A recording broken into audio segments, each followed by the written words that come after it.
वाणिज्य संकाय के अंतर्गत कक्षा 12वीं में पढ़ रहे सभी विद्यार्थियों को अशोक सर का सुप्रभात। प्रिय विद्यार्थियों, आप कक्षा 12वीं के बही खाता एवं लेखाकर्म विषय की सतत तैयारी कर रहे होंगे, नोट्स बना रहे होंगे।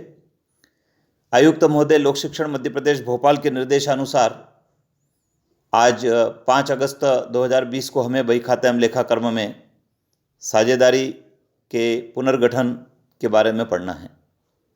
आइए इस वीडियो के माध्यम से मैं साझेदारी के पुनर्गठन का आशय और पुनर्गठन की दशाओं की आपसे चर्चा करता हूं। विद्यार्थियों, साझेदारी के पुनर्गठन का मतलब होता है विद्यमान साझेदारी के मध्य जो अनुबंध है, जो समझौता है, उस समझौते में परिवर्तन हो जाना। किंतु फर्म की विद्यमानता में कोई परिवर्तन नहीं होता है, उसे साझेदारी का पुनर्गठन कहते हैं। पुनर्गठन के कारण पुराना समझौता समाप्त हो जाता है, नया समझौता शुरू हो जाता है। पुनर्गठित फर्म व्यवसाय को शुरू रखती है। ये पुनर्गठन से आशय है। विद्यार्थियों, पुनर्गठन की दशाएं होती है, जिसको मैंने अपने वीडियो के माध्यम से चित्रित किया है। सबसे पहली दशा होती है लाभ हानि के अनुपात में परिवर्तन। विद्यार्थियों, जो विद्यमान साझेदार होते हैं वे साझेदार पूंजी में वृद्धि, प्रबंध की दशाओं में सक्रिय भागीदारी आदि के परिणाम स्वरूप लाभ विभाजन के अनुपात में परिवर्तन की आवश्यकता अनुभव करते हैं। और जब लाभ विभाजन के अनुपात में परिवर्तन किया जाता है तो संपत्ति और दायित्वों को पुनर्मूल्यांकित करने की आवश्यकता होती है। नया लाभ विभाजन अनुपात ज्ञात करने की आवश्यकता होती है। यही साझेदारी फर्म का पुनर्गठन है। दूसरा होता है नए साझेदार का प्रवेश।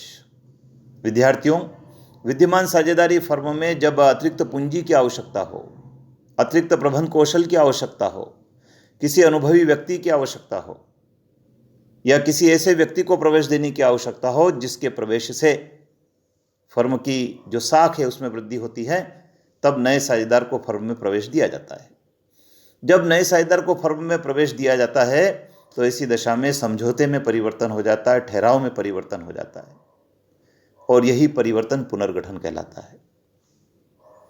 तीसरा है साझेदार का अवकाश ग्रहण करना या निवृत्ति। जब कोई साझेदार फर्म से अवकाश ग्रहण कर लेता, अलग हो जाता है, उसके कई कारण होते हैं। उसकी वृद्धावस्था हो सकती है, उसका स्वास्थ्य खराब रहना हो सकता है, या वह इस फर्म को छोड़कर किसी अन्य फर्म में जाना चाहता हो। इन कारणों से साझेदार जब फर्म से अवकाश ग्रहण कर लेता है तो विद्यमान साझेदारों की स्थिति में परिवर्तन आ जाता है। जो ठहराव था उसमें बदलाव आ जाता है, और इसी को साझेदारी का पुनर्गठन भी कहते हैं। साझेदार की मृत्यु हो जाना। जब विद्यमान साझेदारी में किसी साझेदार की मृत्यु हो जाती है तो शेष साझेदार अपने फर्म का व्यवसाय पूर्वानुसार जारी रखते हैं, किंतु उनके समझौते में उनकी स्थितियों में परिवर्तन हो जाता है। लाभ विभाजन का अनुपात बदल जाता है, शर्तें बदल जाती है। यही साझेदारी का पुनर्गठन है। फर्म का एकीकरण। जब एक या एक से अधिक फर्म आपस में मिलकर कार्य करने का निर्णय करती है, उसके कई कारण होते हैं।